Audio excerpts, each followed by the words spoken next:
In August 2022, I made a video about the rise of global unhappiness.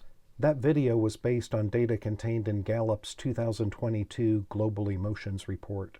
In this video, I am going to update my previous video with Gallup's 2023 Global Emotions Report and share with you a couple of the reasons why I believe the world has become so unhappy over the past 12 years. I am Dr. John Padfield. I am a business professor, and this is Business Reform, where I discuss issues at the intersection of business, technology, and society.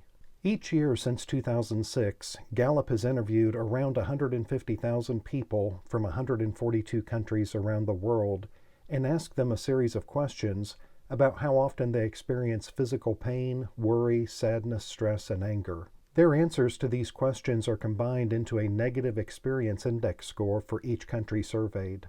Those scores are then combined each year to determine the Worldwide Negative Experience Index, which is also known as the Global Unhappiness Score. The first 6 years Gallup conducted this global survey, from 2006 through 2011, the world's level of physical pain, worry, sadness, and anger was relatively constant. However, over the past 12 years, the world has become a much less happy place. I feel compelled to remind everyone this is a global phenomenon, and it has been going on since 2011, well before the pandemic or the 2016 or 2020 U.S. presidential elections. As I have mentioned in my previous videos, whenever I find interesting data, my first thought is to look for other data from independent sources to see if I can find additional data that either corroborates or contradicts the initial data set I was looking at. In other words, if Gallup's data is accurate, I should be able to find other data that supports their conclusion that the world has become significantly less happy over the last 12 years. Unfortunately, in this case, finding corroborating evidence was way too easy. For example, between 2009 and 2018, antidepressant use in the United States rose 30%, so that by 2018, nearly 20% of women and 10% of men in the United States were taking prescription antidepressants. And a March 2020 article in Psychology Today claimed prescriptions for antidepressants in the United Kingdom had doubled over the previous 10 years. And it's not just the United States and the United Kingdom who are taking more antidepressants. Antidepressants are a growth industry, and the global market for antidepressants is forecast to grow at 7.6% per year through at least 2025. That forecast seems to be on track, as a July 2022 article in the Pharmaceutical Journal claims antidepressant prescriptions have increased 35% in the past 6 years. But skyrocketing rates of antidepressant prescriptions are just the tip of the iceberg. According to the Center for Disease Control, in the United States, suicide is the second leading cause of death among both people aged 10 to 24 and people aged 25 to 44. In 2021 alone, 48,183 people in the United States took their own lives. And then there are people who accidentally take their own lives through drug overdoses.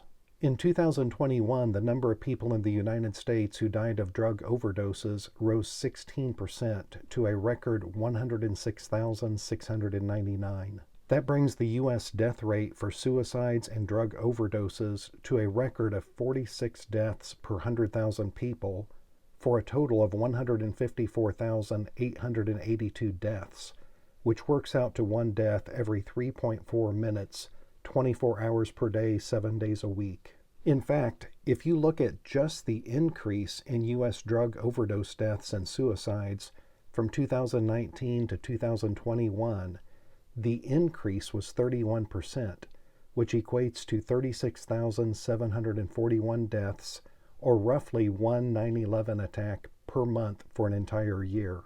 In summary, there is ample corroborating evidence to support Gallup's finding that the world is much less happy today compared to 12 years ago. The question is, why is the world so much more unhappy? I want to start by stressing there is no one single answer to this question. Let me draw a quick analogy. This chart shows the number of U.S. traffic fatalities per 100 million miles driven between 1921 and 2016. This is very good news. The rate of traffic fatalities dropped by 95% over the course of 95 years. What was responsible for the dramatic increase in safety? It was not just one thing. In 1921, headrests were introduced to make cars safer. In 1927, laminated safety glass was introduced for windshields. Then disc brakes, then seat belts, then standardized crash testing, then airbags. These are just a few highlights of vehicle improvements, and I haven't even touched on other improvements such as guardrails, road construction standards, snow removal, pavement markings, drunk driving laws, etc. With all that said, let's look at a couple of factors I believe are contributing to why the world is so much less happy today than 12 years ago. 2010 was when the sale of smartphones began to increase at an exponential rate. Between 2011 and 2021, enough smartphones were sold around the world for nearly every person on Earth to have two of them. This is the same time frame in which global unhappiness rose from 24% to 33%. Smartphone market penetration in the United States increased from 34% in 2011 to 92% in 2022, so today nearly everyone has one. But as I constantly remind my students, correlation does not prove causation. In order to claim that smartphones are contributing to the rise of global unhappiness, we have to find mechanisms to explain that relationship, and I believe that I have found several of them. Let's start with the obvious. Every minute you spend on a smartphone is a minute you took away from some other activity before you had a smartphone. Screen time has to come from somewhere. The 5 biggest social media platforms today are Facebook, TikTok, Twitter, Instagram, and Snapchat. And users of those 5 platforms spend an average of 30 minutes per day on each of them. When you multiply the number of users per platform by the amount of time the average user spends per day on each platform, you see that in the United States alone, people are spending 327 million hours per day just on the top 5 social media platforms. This doesn't even include YouTube, Pinterest, or LinkedIn. And worldwide, it doesn't get any better. In 2022, the average internet user around the world spent 147 minutes, just 3 minutes shy of 2.5 hours per day, just on social media. Where is that time coming from? For some people, it is coming from time they used to spend sleeping. Science News reported that Americans have been sleeping significantly less from 2013 onward, and, quote, the overuse of certain technology, such as cell phones, could be playing a role as the number of adults owning smartphones more than doubled in the last decade. The Cleveland Clinic lists short-term problems that can result from not getting enough sleep, and that list includes impaired memory, relationship stress, quality of life issues, and a greater likelihood of being in a car accident. However, the long-term problems are even worse and include high blood pressure, diabetes, heart attack, stroke, obesity, depression, reduced immune system, and lower sex drive. Drowsy driving is estimated to cause 1,550 deaths and 40,000 injuries per year in the United States alone. Another mechanism that might explain how smartphones are driving global unhappiness is what people are doing on social media. Facebook's annual revenue grew from $5 billion in 2011 to $120 billion in 2021 by renting their users' eyeballs to advertisers. Clear back in 2017, Forbes ran an article which claimed Americans see between 4,000 to 10,000 ads per day. That was 6 years ago. What's happened since then? Annual corporate spending on social media ads tripled between 2017 and 2022. Why? Because social media ads are much more effective and much more highly targeted than ads that are put into print or run on the radio or television. Clear back in 1997, Scott Adams made a prediction that, quote, in the future, the science of advertising will improve to the point where buying what you see in an advertisement is no longer optional. Have you ever thought of advertising as a science? It turns out it's not just a science, but a very rapidly evolving science. Companies such as Neurensics use a functional MRI machine to assist their clients with neuromarketing. These companies actually watch what part of a person's brain light up when they see an advertisement so they can predict consumer behavior. They can measure how people emotionally respond to an ad both consciously and subconsciously, then provide feedback to their clients so they can tweak their ads for maximum effectiveness to encourage people to buy their products. But the main thing you need to know about all marketing ads is their core purpose. It is to generate demand for goods and services by raising awareness of a problem, which is a polite way of saying creating discontent with the status quo so you will want to go buy their solution to the problem they just happen to be selling. Are you feeling down? Open Happiness. Is your life boring? Buy a Heineken and you can be just a little bit more like James Bond. What is the effect of seeing thousands of highly effective social media ads day in and day out? People started buying more stuff they didn't need.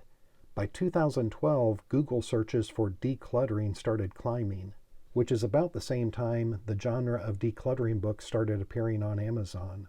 It is also about the same time that spending on construction of self-storage units began to explode in the United States. In fact, by 2021, the United States had 1.9 billion square feet of self-storage units. That equates to 68 square miles of self-storage, or the entire landmass of Washington, D.C.